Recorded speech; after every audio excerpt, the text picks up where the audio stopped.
Hello world. So today we're going to be doing a clean install of OpenSees 3.2.0 on Ubuntu 20.10, the Groovy Gorilla. I really like this background. So we're going to start off by installing the stuff we need in order to start to compile. There's some things that we need to install. This is a mint install of Ubuntu 20.10 that I set up on this virtual machine so that I could show you the process from scratch. So we're going to install a few things. We're going to install build essential, which has all the compiler things that we need. G4tran for good measure so that we can compile Fortran stuff. We are going to need Git so that we can get the sources, and we're going to need the Tickle dev library. So this is the one that has all the headers and all the things that we need to compile something on Tickle. So with that, input our password and start installing all the stuff. Now, as I mentioned, this is going to be a basic install of Ubuntu, sorry, of OpenSees. It's going to be unoptimized, and it's going to have so basically bare bones, no bells and whistles to it. Whatever's in the default Makefile, it's going to be there. There's a lot of options you can set up on OpenSees in order to get it to be faster. For example, you need to do some,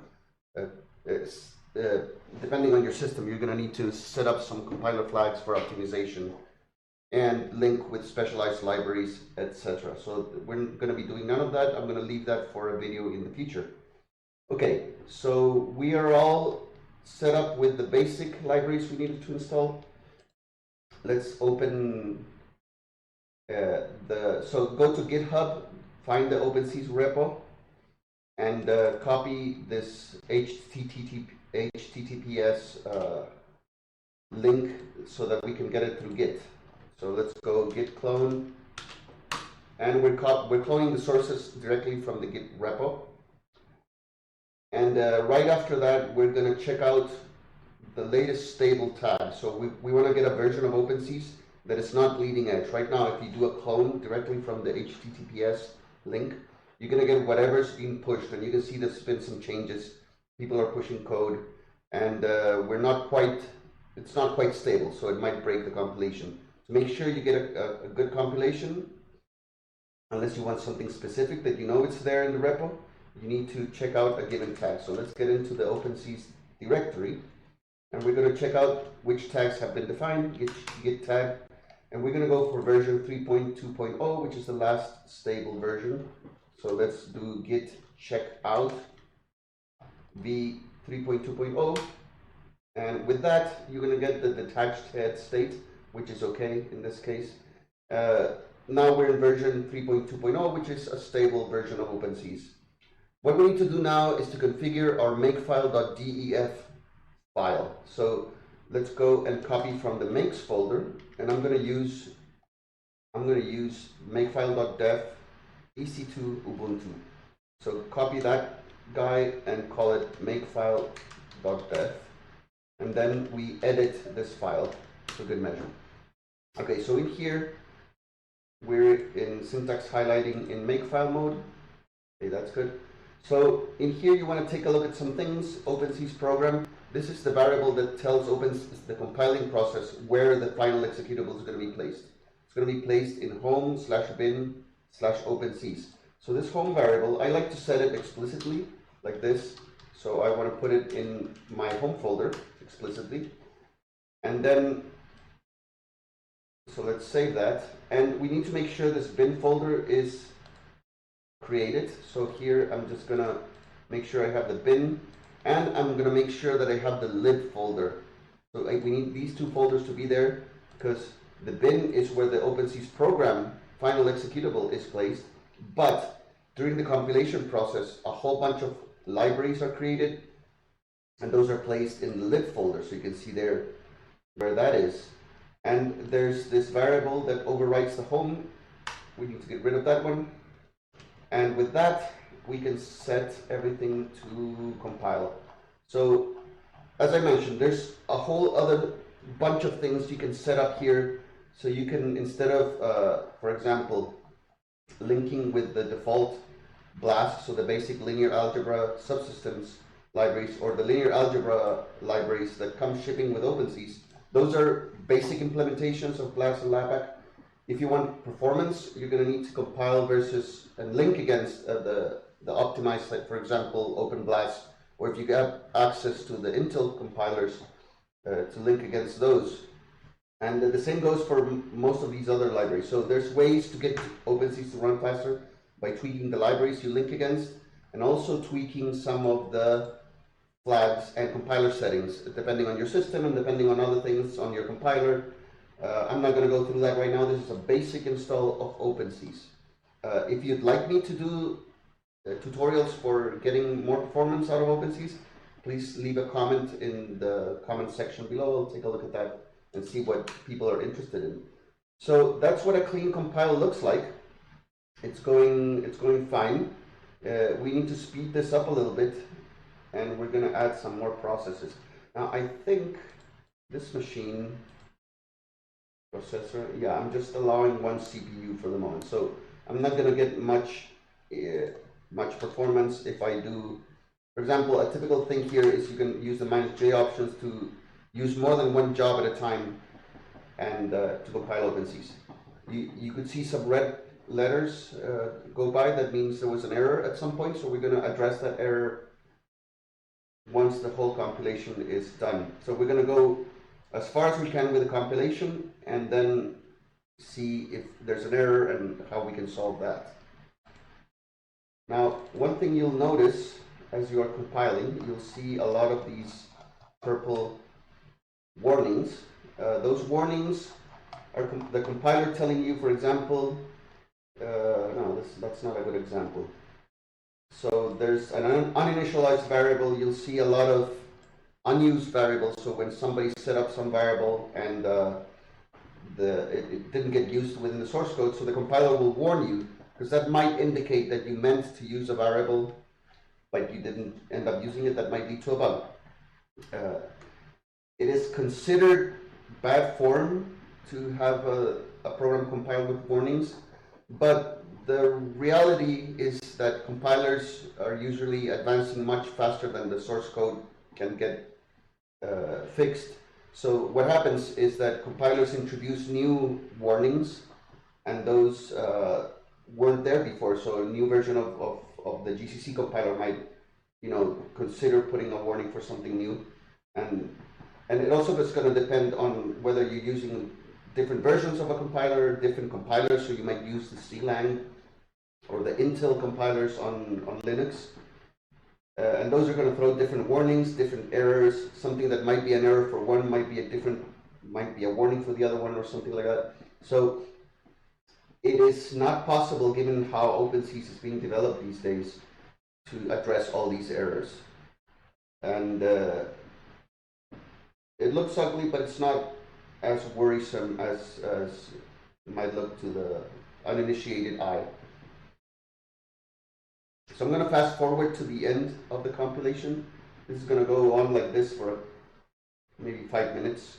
Given in this virtual machine, I'm not putting access to all the processors on my system. So here we go.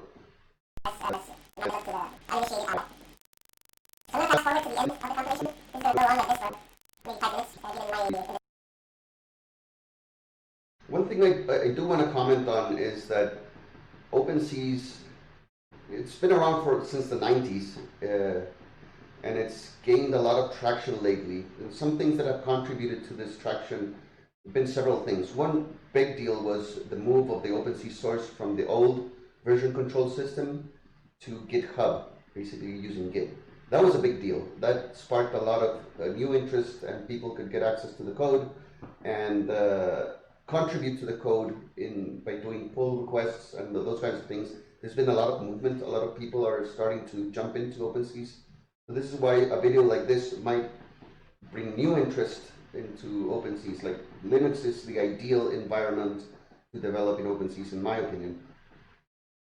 And another thing that's going to bring new attention to OpenSees is that what people as they are doing, the SDKO pre and post processor. These guys have contributed new code into OpenSees, which is very nice, very, very nice and appreciated. And they have also come up with this great pre and post processor that's going to speed up the way people learn OpenSees and the interest it's going to gain from the professional community, I think, too. So that's a big deal. There's also been a lot of interaction. I've seen a lot on Twitter and other social media platforms. There's people there, posting what they're doing with OpenSees, and that's fun.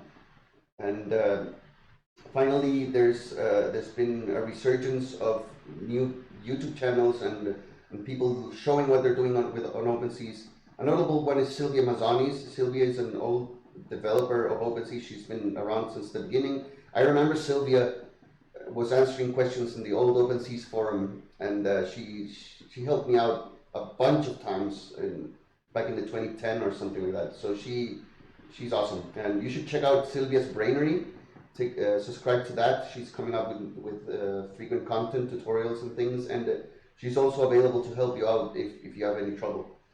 A good blog is the blog by Michael Scott.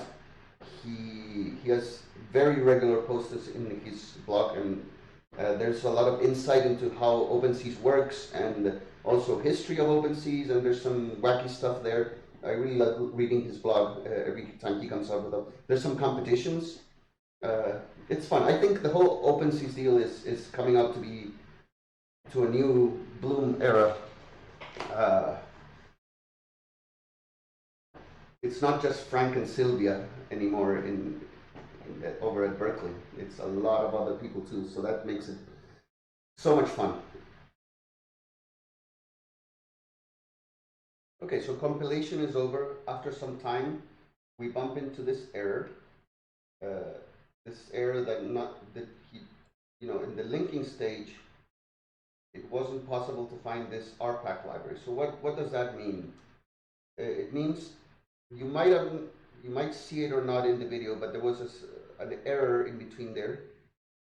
What's going on is in this folder, the other folder, is where all the libraries, external libraries that ship with OpenSees or the OpenSees repository, that's where they're held. So if you go in there, there's one called RPack. So RPack is used in the eigensolver, so to do model analysis. And if you type make in there, you'll see this error pops up. There's a rank mismatch between the actual argument at 1 and actual argument at 2. And if we do a quick Google search for this error, this particular error, we'll see that it's something akin to what I mentioned before. So it used to be a warning, but it got upgraded into an error between versions 9, I think, and 10 of GCC. Definitely 10. So let's take a look here. Let's do a quick Google search for this error. And what we'll see is we'll find other people have been having this problem. Let's see if we can find, and there's a fix to this. So it's just to disable the error, and there's a flag we can use to get rid of the error. So what that'll do is it'll override. So it'll allow the error to go through without halting the compilation. We need to take a look at why this is an error now. So here's the option. The easiest workaround is the -f allow argument mismatch argument. So we'll pass this compiler argument to the Fortran compiler so that it goes through this error without complaining, and then leave it up to the developers to figure out what's going on. Now, if you do have some trouble with model analysis, you're doing eigenvalue analysis, let us know if this brings up issues. For now, this is just going to allow the program to compile. So we'll go and in the OpenSees folder we were working before, in here, makefile.def, we'll add this flag to the Fortran compiler flag. So there, and for good measure, we'll just add it there. We're using this branch of the ifec statement, but let's just add it in both just so we can be tidy. Okay, go back and type make, and you'll see that it's going to compile just fine this time around. So we'll go back to the base folder of OpenSees and just compile with a -2. And this time it should get right to the end. As soon as you see this string folder pop up here, you're almost done. Now we're done with the compilation, everything works smoothly. We can go to the bin folder and we'll see the executable there. So as soon as you execute that, you'll see we have OpenSees 3.2.0 working. So that's it for the tutorial this time. I'll leave the command history for this session. I'll leave it in my webpage. I'll leave a link below. And I'll also leave my Makefile available for you guys to take a look at everything I did. Thank you. If there's something else that you would like to, you're interested in knowing about how to compile OpenSees, so if, for example, you want to know how to compile OpenSees SP or MP for parallel processing, or you want to learn how to optimize OpenSees, let me know in the comment section. I'll look it up. And if you like this content, you want more of this and the other things I do, like, share, and subscribe like you do with the other channels. And that'll be it for today. Thank you.